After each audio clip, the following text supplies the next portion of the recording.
Inner Voice, a heartfelt chat with Dr. Foojan. Hello, everyone. Welcome to the Inner Voice Show. I'm Dr. Foojan Zeine. I'm a psychotherapist and author and originator of the Awareness Integration Theory. And hello to Sean, our director and our studio. This is a show about what matters most in our life, our minds, our thoughts, feelings, actions, relationships, and our fulfillment in this beautiful journey of life. Today, I will share with you the tip of the week about how we insist to keep our magical and wishful thinking, which can hurt us actually more than they can be useful at times. And then I'll bring you Robert Raymond Riopelle. He is an international best-selling author, an app designer, and entrepreneur and trainer who has spent more than 18 years traveling around the world, sharing his passion with more than 500,000 people. He is the author of Success Left a Clue. So we're going to talk about his book. I answer one of your questions of what do I do when I eat to stuff down my fear in the Ask Me segment. And then I will chat with Dr. Susan Campbell. She is the author of 11 books on relationships and conflict resolution. She leads seminars internationally and has appeared on CNN, CNN's Newsnight, and Good Morning America. Dr. Campbell has also directed a think tank, run a nonprofit organization, consulted to Fortune 500 companies, and guest lectured at Harvard, Stanford, and UCLA business schools. Today, we'll be talking about her latest book, From Triggered to Tranquil, which we all need. Please subscribe to my YouTube channel, podcast, and connect with me through Instagram, Twitter, LinkedIn, Facebook, any of those. Let me know. I love to hear from you. Love to hear about your suggestions, comments, questions. I want to hear give me your questions so I can answer them on the show. But first, here's the tip of the week.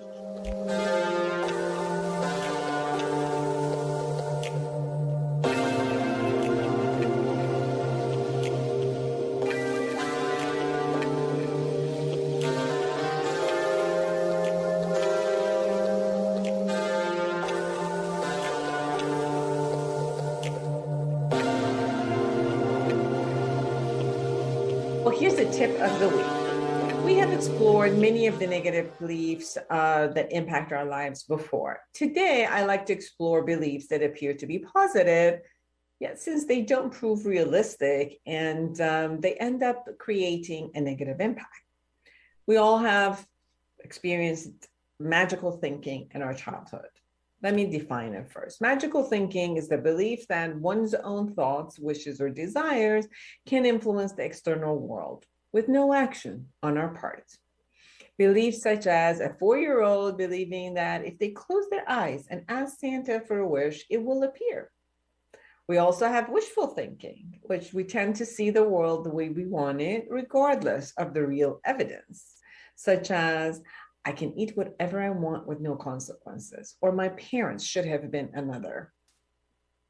One type of wishful thinking or magical thinking is that human beings should be or are always kind, always loving, cooperative, and if you love them, they will reciprocate with love and loyalty.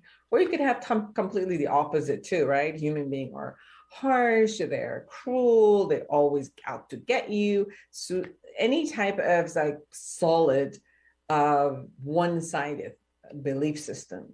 Another type of wishful magical thinking is my mate should be and is a person who loves me unconditionally, gives me whatever I want, effortlessly, and without me needing to tell them anything. As long as they love me, they should just know what it is that I want and give it to me even before I think of it. I shouldn't even think of it. So as you're hearing me saying those two sentences, you may not be aware that you also subscribe to these types of wishful thinking and possibly many more.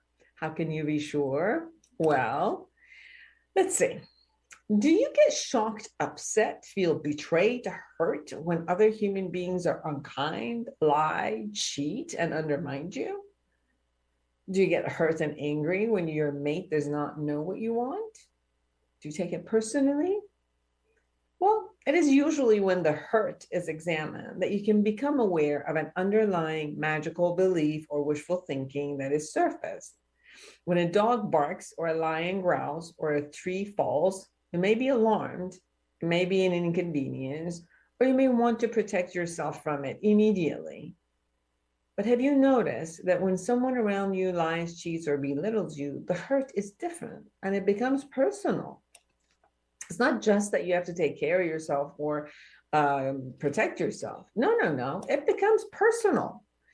Could it be that you hold a different general belief, condition, or parameters for humans, animals, vegetation, or objects in relation to you? Could it also be a form of generalization? When a dog bites, then the fear caused may create a generalization that all dogs bite without this fact being true. When one partner has done something that you did not expect, the hurt generalizes the belief that all people who get close will do something to hurt you. But the wishful thinking that all human beings should not hurt others creates another layer to the hurt. In order to feel safe, there's a need to generalize and project the wish onto all that is out there. In order to protect and feel secure, there's a need to generalize the threat of harm to be alert. The two opposing beliefs create a dilemma and a paradox within ourselves. This dichotomy makes confusing feelings and therefore mixed messages in communication with others. Through the awareness integration path, you can become aware of your wishful thinkings, magical thinkings that might jeopardize your relationship with others, creating a vision, working toward it, and creating it with others in a great sense of accomplishment that is reality-based and sustainable. Living in fantasy and thinking it's real will hurt you every day. I was talking to someone this morning and she kept saying, I want to do something. Give me a formula that I can give it across. And it's like, well, the first thing is we got to see when the thought shows up to do a reality check and see if my thought has any based on reality, because the solution is not from the thought. The solution is if it's real, then I can find a solution out there. If it's just my thought process and it's not valid and it's not real, then what I can do is to shift the thought to match what is out there in reality. And when it is reality, and if it's a problem and I need to shift it or cooperate with it or co-create something else out of it, then it becomes an action-oriented concept outside of myself. So it's mostly important to have those observational skills. And for more observational skills and creation skills into your life, go to my book, Life Reset, The Awareness Integration Path to Create the Life You Want. Thank you.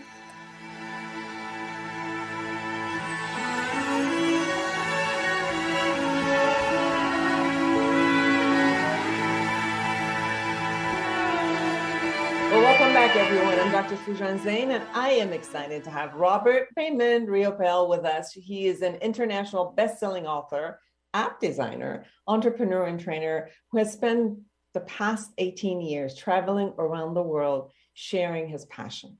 He has also shared the stage with and trained many of the top trainers and thought leaders in the world today. With his high energy and heartfelt style, Robert draws on his journey from humble beginnings to financial freedom at the age of 32 to inspire individuals and to tap into their greatness, realizing that he is not the only person that struggles. He finds the clues in every individual and creates the possibility for them to move forward. He's the author of Success Left a Clue. Welcome to the show.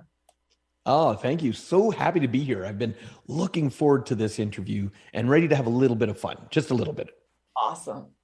So from nothing to riches at age 32, freedom. First of all, I think that one of the conversations that people usually have, I have, is what is this concept of financial freedom? You know, the word freedom shows up and then, we're like, and then was like, well, how much or what is a freedom when we talk about financial freedom? Well, I'm glad you asked it that way, because something that you said earlier is what most people think, from nothing to riches. But financial freedom actually has nothing to do with being rich and a multimillionaire, as an example. There's an equation that says when your passive income, which is money that works without you, business that works without you, when that is greater than your expenses, you're actually financially free. Meaning you don't have to work if you don't want to, and you can still pay for your lifestyle.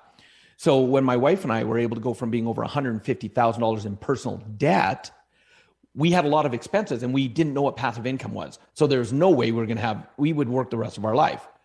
But when we learned how to create financial success through creating or buying passive incomes, getting money working for us, and we dramatically reduced our expenses because we had that keeping up with the Joneses attitude.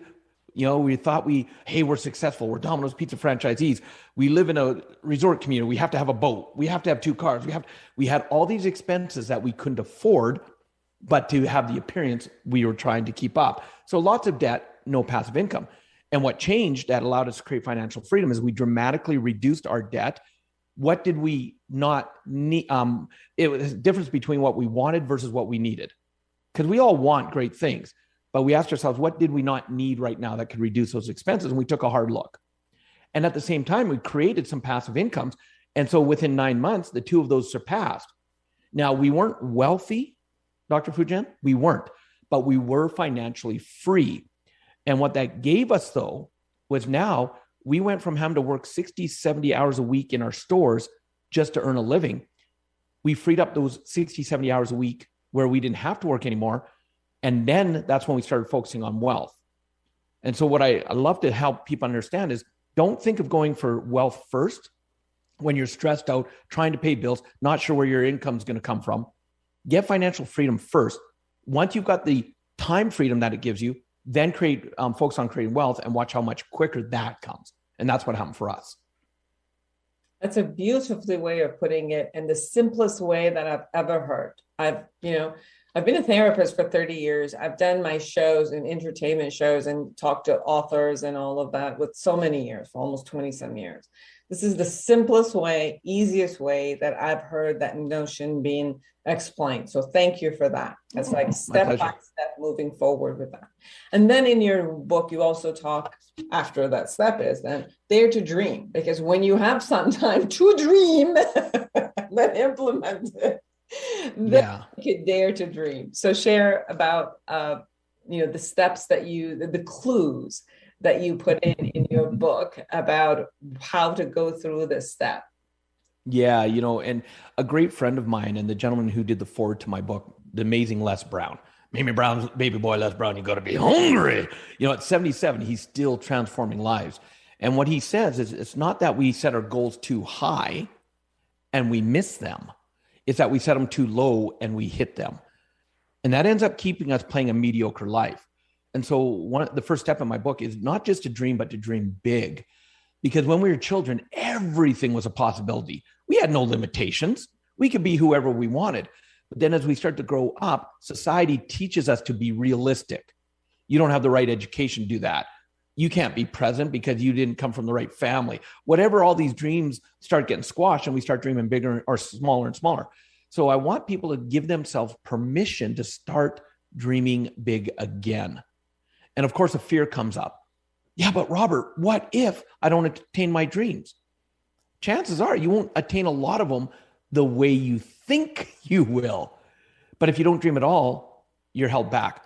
And so a lot of my dreams never come true the way I thought they would, but I'm still further ahead than people that don't dream at all, if that makes sense. And so dream big. Here I am. I'm aerodynamic. I'm not bald, but I am aerodynamic. And I walk 20% faster than most people because I don't have the wind resistance. So pretend you've got a genie in front of you. And I could say, if you're clear on your dream and your wish and you're passionate enough about going for it, what would you want? I'll help you make it come true. That's the way I want you to think. I want you to be willing to give yourself permission to do that. I really like what you said. Many times I work with people who have, they're wealthy enough or healthy enough that their depression becomes an existential depression, not necessarily a situational depression or things that are going on in their life, which is a struggle. But it's like what you said, they dream, they get it, and they're like, okay, now what? What do I do now? Like, who am I now? So they go into a lot of existential conversations. And one of the things that you said, which is dream bigger than your possibility of attaining them, dream bigger than your lifetime could even get there, because it's a concept that you're consistently moving forward, knowing you are putting a dent in all of the bigger pictures, but it's something that is way bigger than just the normal challenges of life for you. Yeah, and think of why clues, which is look for the lesson in everything you do. Yes, absolutely. And if you look at all the statistics, most people, they dream of retiring at, say, 55 or 65. And then the ones that don't have a dream to continue from there. I look at the word retired, it just means I'm tired again. And so I don't want to be retired. I want to have a passionate life. And if you look at the statistics, the people that dream and focus on getting to retirement, the moment they do, they pass away a few years later because they never extended their dreaming. They're like, I achieved my dream, so it is that, now what? And they don't have hobbies, they get bored, whatever it is. Whereas the people who say, you know what, I'm here, and while I'm on this planet, I'm living my life to the fullest, they're the ones that tend to go further and further. And once they reach that, say, retirement, they have a bigger dream in front of them that they're excited to dive into. And I've been retired a few times, and I keep coming out of retirement because I'm like, I get bored easy. You can only sit so long in the hot tub. You can only golf so many games. My passion is to help people live their passion, identify it and live it. So that gets me going, where I jump out of bed in the morning going, yeah, I'm ready for the day. Even though I haven't had to work financially for a lot of years, I have to work because of my passion. And that's what gets me going. And that's what gets me excited. That's why dreams are so important. And in your book, you talk about how to find your passion. So share about how to find passion. A lot of people I work with, they're like, they hear this, follow your passion. And then many of them say, like, I don't have one. I don't even know what it looks like. I've grown in a space where they told me what to do.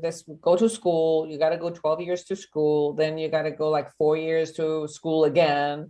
I don't even know what I want to do, but I got to go through school again anyway, and accumulate $150,000 to $200,000 of student debt for something that I come out and I don't still know what to do. I work with a lot of 20s, young adults, which they did go through the path that the world said, this is what you got to go through. And then they come out and it's like, no clue. I have no idea what I want to do. So if you could help people understand where is it that they need to look in order to find their passion? Well, I'll say it like this. Don't try and figure it out. Let it out. Because the easy, what I'm going to say, probably some people, their mind will go, it can't be that simple. And please hear me, it can. I've personally taught over 500,000 people in live trainings. I know it works. Is start looking at what you enjoy in life. What do you lose track of time of when you're doing it? And of course, the mind will come up and go, no, I can't do that. I can't make money doing that, because we've been taught, like a starving artist. Well, I love singing, but a starving artist, you know how many people don't make it? Don't worry about that. Start just tapping into what is it you really love doing that you lose the track of time. And that'll start giving you insights of what it is that your passion is. Don't worry about the negative talk, why you can't do it, why it's not realistic, why you were taught it wasn't possible. Let that go. Just make a list saying, if I have extra time, what do I love doing? And just start writing it down. What have I always dreamed of being able to do? Write that down with no judgment. And then learn how you can make money doing what you love. And that's one of my specialties, is teaching people, because I can pretty much take any passion and show people how to make money doing what they love. Because how many people do exactly what you said? Well, I've been told I have to do this. This is the job I need to do to support my family. And they wake up miserable and they spend 40 plus hours a week being miserable. Yeah. Let's help you become passionate and make money at the same time.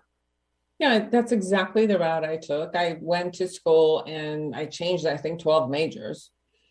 And I still came out. And then I went and had, worked in companies, then became high executive in companies. Then I let it all go and I became a flower designer. I had the top Los Angeles flower design company.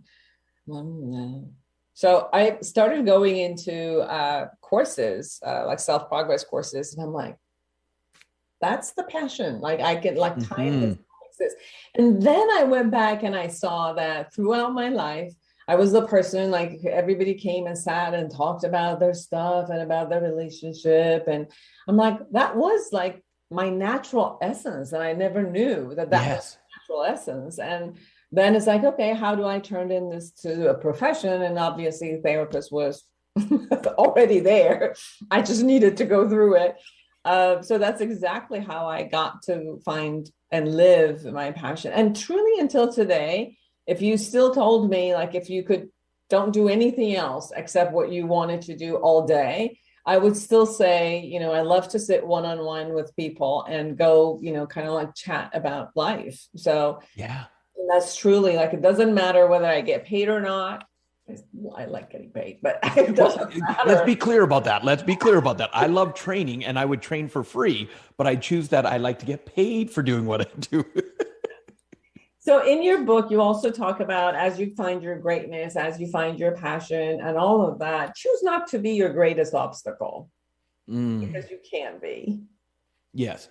And part of that is what do we think? We have to do it on our own. And that comes, Dr. Foojan, from school, if you think about it, because you're taught, figure it out on your own. Don't copy someone else. That's cheating. And it's just, so then we go into the real world and we go, oh, look, that person's done this and it's worked. And our mind goes, no, I'll need to reinvent the wheel because I can't follow what they did. That would be cheating. And we wonder why we have this battle inside of our heads. And so one of the greatest things you can do is find a mentor, someone to model. Mm-hmm. Find someone who's accomplished what you want to accomplish and find out how they did it. Now, it takes creativity sometimes, and it takes tenacity when you're finding a mentor model, because some mentors you just can't get in touch with, maybe because they're passed on, like say Napoleon Hill. But look at the work he's left in his legacy that you can learn from. Or one of my mentors, when I wanted to be a trainer, I went to my mentor and I said, will you mentor me? And he said, I'm sorry, I don't have time to do one-on-one. It would cost you about $1 million. And I was pissed. I was upset because I'd been volunteering for him. I'd been helping out. And I'm like, I'm never going to volunteer again. My wife let me vent. She goes, wrong answer. I'm like, what do you mean wrong answer? She goes, if I get this straight, you're upset at him for speaking his truth and you can't handle it. And I'm like, and she goes, and do we have an extra $1 million to spend right now? And I'm like, no. She goes, then how do we make it a reality? She goes, when we're volunteering, are you learning from? I'm like, well, of course. She goes, then we volunteer more. Mm-hmm. And because we stepped up our volunteering, he put me on stage one day for 5 minutes to help him out. And this is why I say in the book, 5 minutes can change your life. Because from that 5 minutes, it anchored in that this was my passion. Next thing you know, I'm helping them bring the students back after breaks. All of a sudden, I'm doing some data. I'm co-training with them. And then I was the very first protege of his to ever lead one of his trainings without him even in the city. And from there, I've gone on to train not only 500,000 students, but I've also trained hundreds of students to teach what he teaches. And I've trained thousands of trainers around the world because I found a way to be mentored from one of the best in the world. And so quit trying to do it on your own. Find the people who have accomplished it. Look for what worked for them. But more importantly, look at the mistakes to avoid, because that'll get you the success even quicker. And then you also share about own your greatness. And I think this is one of the biggest lessons that anyone can have, because we tend to dream about being great, but we tend to, in our head, constantly put ourselves down. Like the relationship that we have, it's almost like the myth is that if you own your greatness, then you'll be a narcissist, versus then therefore you have to constantly put yourself down, which is such a myth, because a narcissism don't see their greatness. Actually, they flaunt their greatness, but they don't see it. They don't feel it. So the owning your greatness is a whole different experience. It's being responsible for it. So share about that with us. Yeah. And I'll tell you, everywhere in the world, one thing consistently I've noticed for people is low self-esteem, imposter syndrome, not being willing to own it. So what I love to tell people is own your greatness with confidence, not arrogance. And the people who are arrogant are the ones, if you dig down deep, and you understand this because you know human behavior, you've talked to a lot of people, The ones who get arrogant are usually ones that are trying desperately to cover up what's deep down, the low self-esteem inside themselves. So they're trying to overprove themselves. And so when it comes to, there's that saying, if you had a friend that treated you the way you treat yourself, they wouldn't be your friend for very long. Mm-hmm. But yet we take it from ourselves. So one of the first things I tell people is learn to be more gentle with yourself. Yes. And this is, again, one of the reasons it's so important to surround yourself with not like-minded people, but growth-minded people. People that when you fall, they will help pick you up. People that when you're doing well, they'll be your greatest cheerleader. But more importantly, they're the people that are also willing to have those tough conversations with you when needed. And that, again, comes back to quit trying to do it on your own, right? And so when you surround yourself with these kind of people, they're going to be able to sit there and look, it might be something where you're feeling so low that you phone a friend up and you just go, can you tell me a few things you appreciate about me? And it could be something as simple as a conversation like that, because people see in us what we don't see in ourselves. And if the other kind of spin to that is, if you are looking at you're feeling low, ask yourself, if I had a friend feeling that same way, what would I tell them right now? And then tell yourself that. Yes. And these are little tips that you can do to just own your greatness with that confidence, because the world is waiting for you to share your gift. And I don't say that to pressure people, because you're sharing your gift may impact one life, and that's the life sitting in your seat right now. Yes. But you don't know. And we think that greatness means we have to be helping hundreds, thousands, millions of people. But what people don't realize is every time you meet someone, every time you're around someone, one of two things is happening. You're either affecting them with your greatness, or you're infecting them with your mediocrity. And my belief is one of the biggest problems we have on this planet right now is way too many people are playing mediocre lives. They haven't given themselves permission to just be themselves. And you don't even have to say a word. If you're owning your greatness, the vibration is going around to the people around you. Have you ever been sitting in a restaurant and someone walks in the restaurant and it's like everybody's attention is drawn to that person, and they haven't even said a word? It's just, you can tell that there's something amazing about them. And that's because they're confident with who they are. Yeah. And that's one of the most beautiful things about people. Absolutely. Success left a clue. Robert, Raymond, Riopelle, everyone. Last amazing jewels for everyone, how they can find you, and anything we haven't said that you really, really want people to know. Yeah, well, first of all, because you're so gracious to have me as a guest, what I'd love for people to do is they just go to my website, robertriopelle.com, just my name.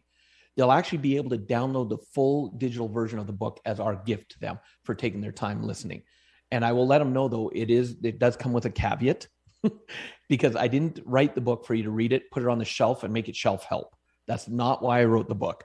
Step number 3, good, you got my joke. Step number 3 in the book is take action. And so I wrote it as a workbook, and there's action steps all the way through. And I even say, did you do the last action? If not, stop reading right now. Go back to the action before you read more. So I'd love for them to do that. And the parting words would be this. I believe that the greatest gift that anybody can give this planet, Dr. Foojan, is to be themselves. Show up for who you are. Because when you show up for yourself, who you are, people are either going to like you for who you are or they're not. And if they like you for who you are, that's awesome. If they don't, that's awesome. Because how much time do we waste trying to get people to like us or try to be different so people will? Just be you and watch what the gift is that gives the world.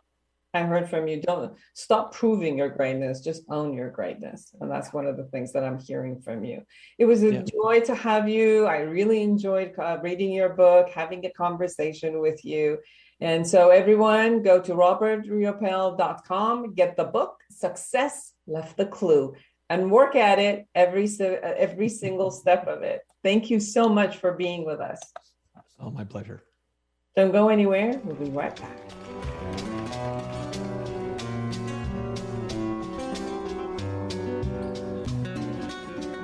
The question of the week is from a lady who says, I'm 20 years old, and every time I get really, really upset, especially around the relationship issues, and my boyfriend does not call me immediately, or I get very anxious about the issue of maybe losing him, I find myself eating.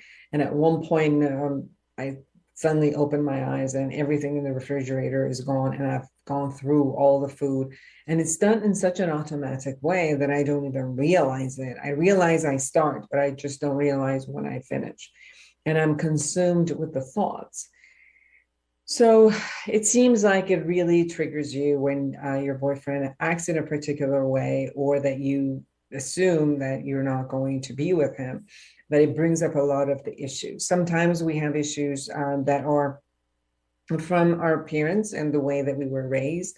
If there was any type of anxiety as we were growing up, and we had learned that when we get anxious, the only way to calm ourselves was food. And, we do that a lot with children. Parents, many times when somebody's upset, they offer them food. Food appears to be one of the concepts of socialization, being together, celebration. When we want to watch a movie, we'll get popcorn, we'll sit down and we'll eat. So eating as we grow up has created a lot of different meanings for us. Not only that it nurtures us as far as food and nutrients, but many times we've used this socially in our families and as a group in a way of a buffer, that it gives us something to do, and it's together, and we, enjoy the palate. Our palate just enjoys like salt and sugar and fat together, and it creates like a comforting way of, as if we're taking care of ourselves. Not true all the time, because it depends on what you're eating, that whether you're going to take care of yourself or not. But the other side of it is it gets associated with some of the emotions. Where if I'm sad, I could eat my way and feel happy. Or if I'm angry, I could eat and not be angry anymore. Or it becomes a distraction for us. So comfort food, it might associate with pleasure, comfort, distraction, many other aspects. So it depends on what you see food as associated with, beyond just nutrition that there is. So I can see where this person gets upset, gets fearful, and the first thing they do is to go feed it and try to comfort it. And then at one point they stop and they see that they are discomforted at this point. Their stomach hurts and they kind of get disgusted with themselves. So what they wanted to use as a tool to comfort and create pleasure, now it has created more discomfort for them. So one thing to look at is, what are all the ways that I can also release my emotions versus stuff them inside? So releasing fear might be that you could write a letter, you could do some reality check with what's going on, remember what they said, check with them and see how they are, and whether you could see, that the relationship is actually going well, and it's, your fear are unfounded. Or if the fear are founded and there is something going on, then maybe we could face it, we could talk about it, we could see what it is that we could solve, we could move forward. So bringing whatever the emotion is and the message of the emotion, feeling it, containing it in our body, and then doing reality check, talking to the person and finding out whether that fear is substantial or not, or if it's actual real or not. Then from there, creating a solution for that relationship and moving forward. If that fear not only comes from this relationship, but it has a whole baggage of, the way we were with our parents or our first love, or kids who were at school, our friendships, and we've lost, and there's a grief and loss that needs to be handled from our childhood, and it's going back and looking at what were the memories, what did I make it mean for myself, what is it going on that I need to still clear, what did I generalize about myself or other people, and kind of bringing all of those pieces together for us in order to take care of ourselves, and allowing food to be a part of reality, which is out there for nutrition, but we can use it for socialization and all other. But to only stuff our feelings and not hear them, run away from them, and not take care of them is going to create a lot of more of destruction for our life, and doesn't really handle the original concept of, is this relationship solid or not? So dealing with the issue on its own, containing the emotions on its own, and then allowing food to be what, as a vehicle of what it's supposed to be, is going to not only take care of you, give you the tools to handle things, do the reality check and handle the emotion. And even if there's something to handle from before, if you can do it yourself, do it with the awareness integration tools that you have from the book, or you could, seek for therapy and have somebody work with you through those traumas to bring that out. Thank you.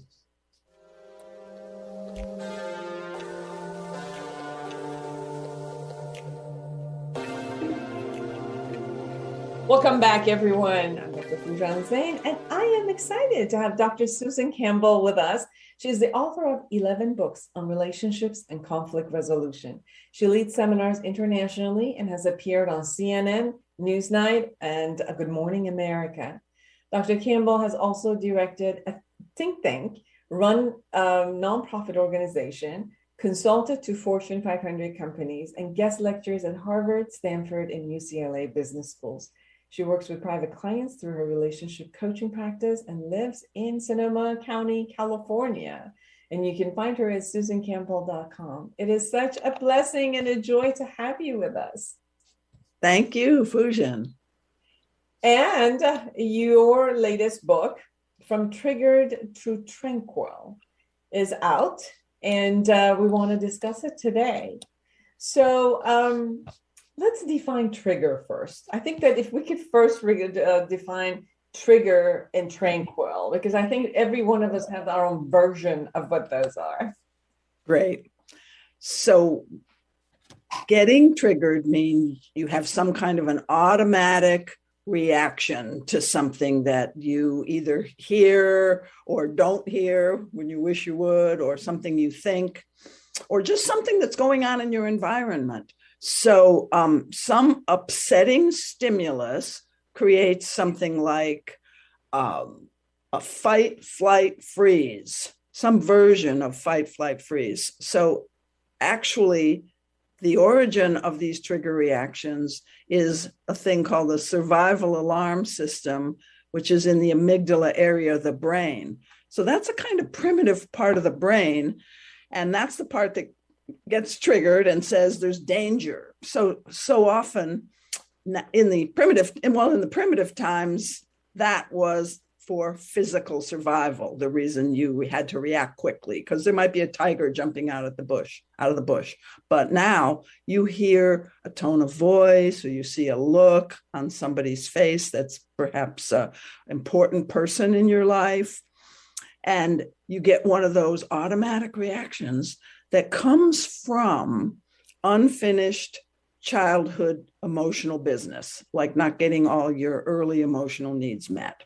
So triggers are actually a doorway into healing those. But just to define trigger reactions, it's things like getting angry, getting defensive, being judgmental just inside your own head. See, sometimes trigger reactions are not big. They're thought patterns like, why didn't that person do it my way? Or why didn't they do what would have been more comfortable for me? So trigger reactions show that there's a sensitivity in your emotional well-being, that your emotional well-being is kind of threatened. And so people need to learn how to deal with these, because they happen to all of us. Yes, it does. And you also talk about learning the unique triggers that are our signature. And I think as you were talking about, and as I've worked also with clients for the past 30 years, you see that there are particular, whether they're belief systems or experiences or a particular trauma that has those, is a consistent, like a reoccurring trigger that kind of ends up there or gets sourced by that. And those also become like our signature alliance with the trigger. Can you share a little bit about how we could define those for ourselves as you've shared it in the book? Yeah. So one of the purposes of this book is to help you notice that you're getting triggered quicker. So I teach this trigger signature exercise where you reflect on an event that triggered you and you recall, what was my behavior? Did I act out, or did I get kind of small and shrink? That sort of thing. What was my thought? Was I thinking anything? Did I think something like, I'm not important to this person, my voice doesn't matter, that sort of thing, because that'll indicate where your emotional pain is that needs healing. So that'll get to what your core fear is, that is also a big part of your trigger signature. You'll also look at what happens in your body. So it's just a kind of a quick scan of past trigger events where you analyze, what did I think, feel, and do? And you notice a pattern, and you notice there's a theme. Gee, in certain kinds of situations, I always clam up and can't talk, or I just feel like, oh, this person's not hearing me. So there's some little story behind our trigger signature like that. And knowing your trigger signature gives you tremendous power to go, oh, here this is again. This is a time maybe I should be more mindful, like slow down, calm my nervous system, pay better attention. And after witnessing that, becoming aware of that, then there's a sense of kind of responsibility of me regulating myself, because as I see what's going on, what type of emotions or thoughts or behaviors are showing up, if I can look at maybe the reality check of the here and now, what's going on. And yes, it's not a tiger, by the way. No. Calm down a little bit. And then it's the point of, how do I get myself and regulate those emotions so that I come back into, calm down my amygdala and deal with what the reality is. So share with us, as you have in your book, what are some of the ways and the paths to regulating our emotions? Well, once we can accept that triggering happens, and it probably happens to almost everybody, and doing the trigger signature exercise helps you accept it, because you say, oh, okay, that's, and I see other people having the same reactions, then you're going to be more willing to take on the responsibility of self-regulation. If there's a trigger in my world, if I'm triggered, it's my responsibility. That's a little hard at first. So self-regulation ought to be easy. We just go, oh, I'm triggered. Let me slow down. Let me pay attention to my breathing, my body sensations. Like right now with you, I'm feeling the support of my chair. All of these kind of things are very grounding, and they bring you right into the present, where you go, oh, in this present moment, there's no tiger. And actually, now that I've calmed myself, my prefrontal cortex is back online.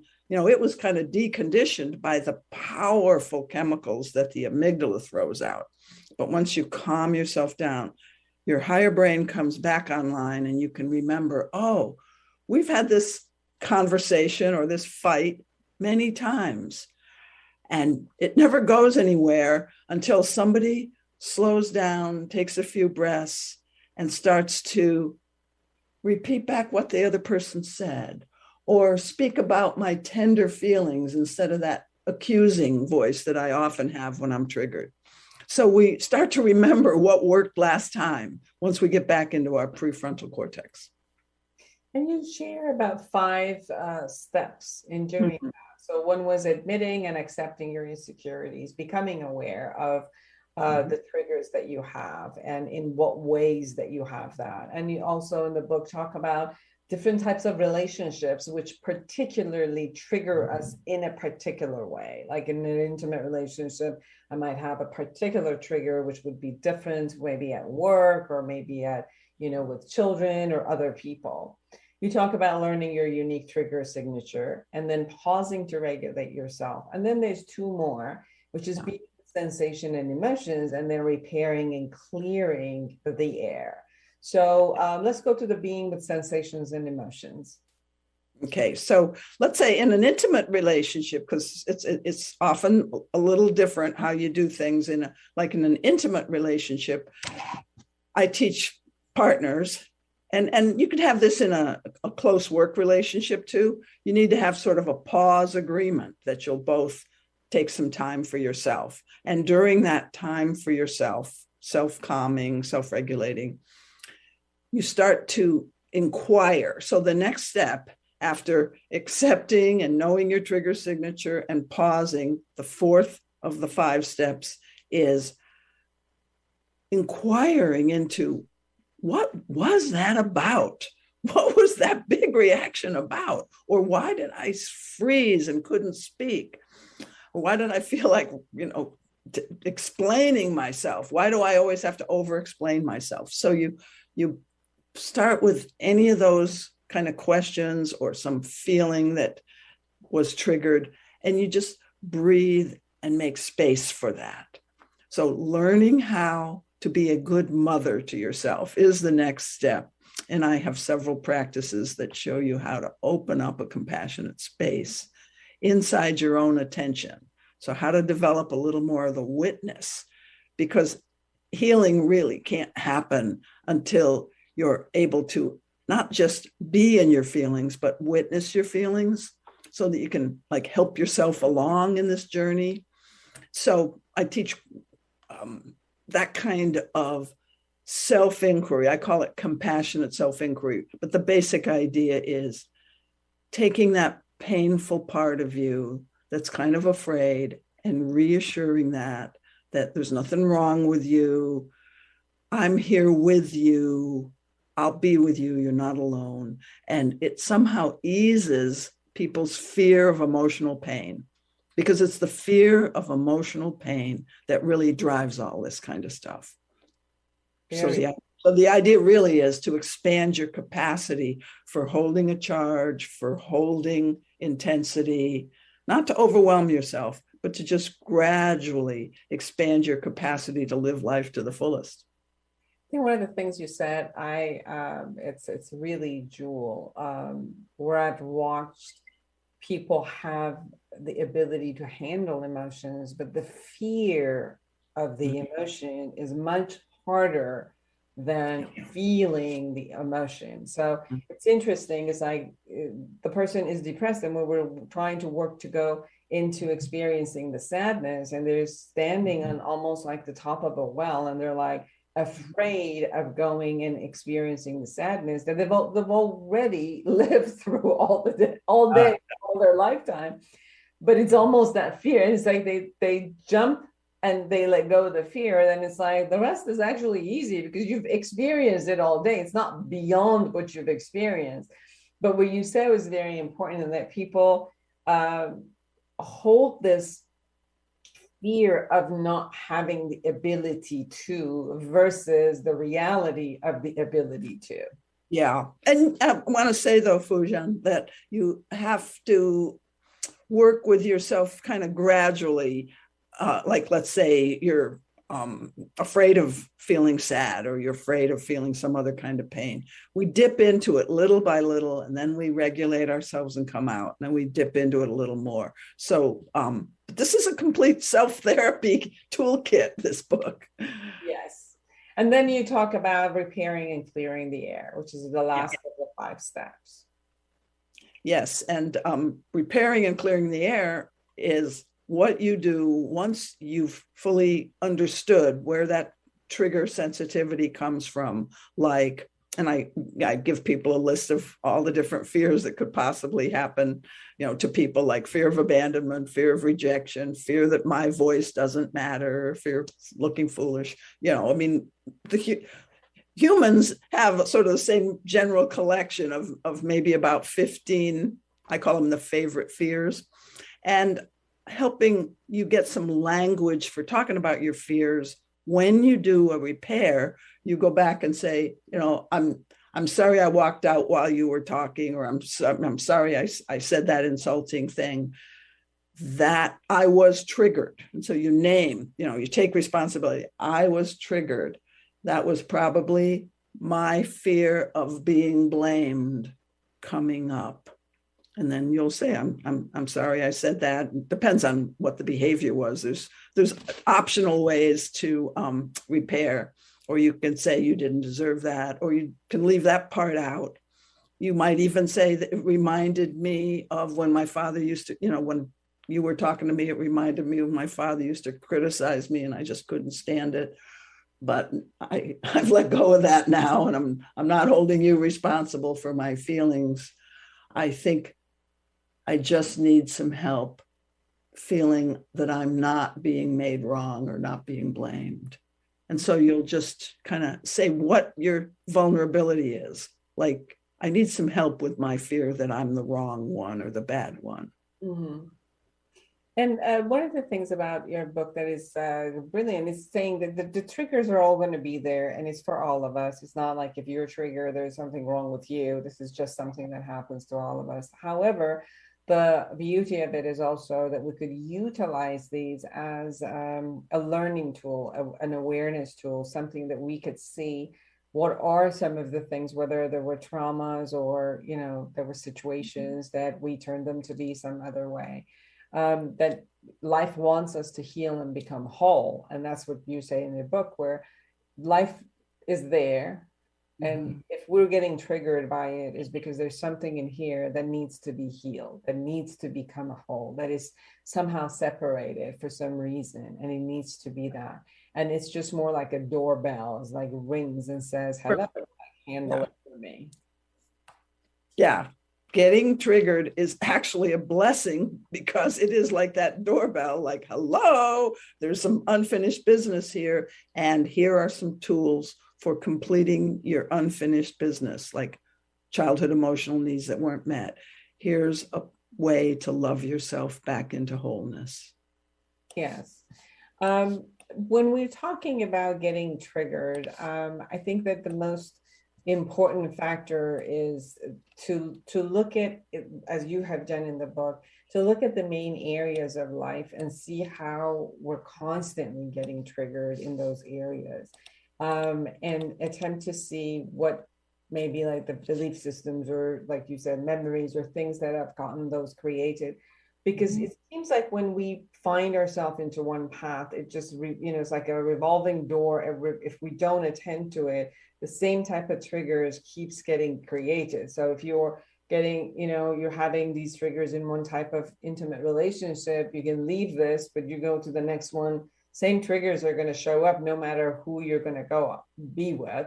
Or if you have this in a work setting, and if you're not handling those triggers, like if you have, superiority, inferiority conversation for yourself, there's always going to be somebody who's going to be your boss. And even if you have your own business, I've heard people like, I'm just going to have my own business because I don't want to have a boss. And then every single customer becomes your boss. So you're going to have that trigger anyway, again and again. So instead of looking at the outside world and being pissed and upset at why is the outside world constantly triggering me, it's looking at coming back to that space. Now, at the beginning of the show, I said, let's define trigger, but let's also define tranquil. So where is it, after doing all this, where is it? Yeah. Well, when you're calm and relaxed, of course, we know that's tranquil. But in addition to that, once your prefrontal cortex is back online, you're friendlier toward the other person, even if they said something that was a kind of sharp or quick. If you're tranquil, you give the person the benefit of the doubt. Your consciousness is more spacious. You're more able to empathize. You're more able to listen with an open mind. So all of that is evidence that you've gone from triggered to tranquil, and that's probably what most of us want. Yes. So the tranquil and the way that you're also saying it is not that we're always going to be on the space, but it's also the aspect of that we have a freedom in our brain to choose. We have this freedom that we're not caught into a certain emotion or a belief system that is holding us, but we have the freedom of choosing, reality testing, looking at what the relationship is out there, looking at what's actually needed at that moment in the concept of the relatedness that we need, and to kind of like have that be how we run our life versus being reactive from the triggers consistently. No, that's exactly right. We're present. In other words, present, aware, doesn't mean that you're not excited about something or like super happy. It doesn't mean So just what you said, I agree with everything. Everyone, Dr. Foojan Campbell, from Triggered to Tranquil. Dr. Campbell, is there anything we haven't shared that you want our listeners to know?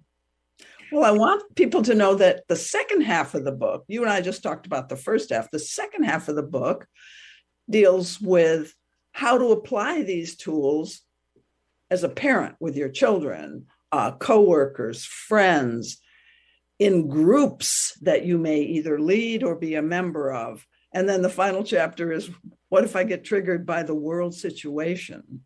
Because there's so many uncertainties coming at us right now in our world. So second half of the book is all about unique applications for these tools. Yes, when you said that, I looked at that chapter, and it's more of, especially now, I think that a lot more because of the COVID, because of politicizing, a lot of this matter, especially United States and the world. I think that there's much more of a sudden trigger and extreme reactions when it shows up that I've ever seen in my life. So, people have the social media to be able to just say whatever they want to say. And then with one note, you get all of these people getting triggered and sharing, and each sharing triggers another person. So you're absolutely right that the world right now, with all the means that it has to come to us, it triggers us consistently all day. So there's lots of opportunities for inner practice, for really getting to know yourself, because that's really what I think this life journey is about, is knowing yourself as deeply as possible so you can be freer to make the absolute best choice in every given moment. I said that I intend to be a Teflon, which nothing sticks. Yeah. Yeah. Well, thank you so much for spending the time and being with us. Oh, I would like to mention that if people go to SusanCampbell.com and subscribe to my newsletter, I have a free 1-hour monthly call where I lead some of these kind of exercises that you and I have talked about today. So to just right on the homepage, you'll see where to subscribe to my newsletter. That is beautiful. SusanCampbell.com. Everyone go and also get the book From Triggered to Tranquil. Dr. Campbell, it was a pleasure to have you on the show. Thank you so much, Foojan. And for all of you who are out there, create an amazing life for yourself and everyone around you. And until next week, bye-bye.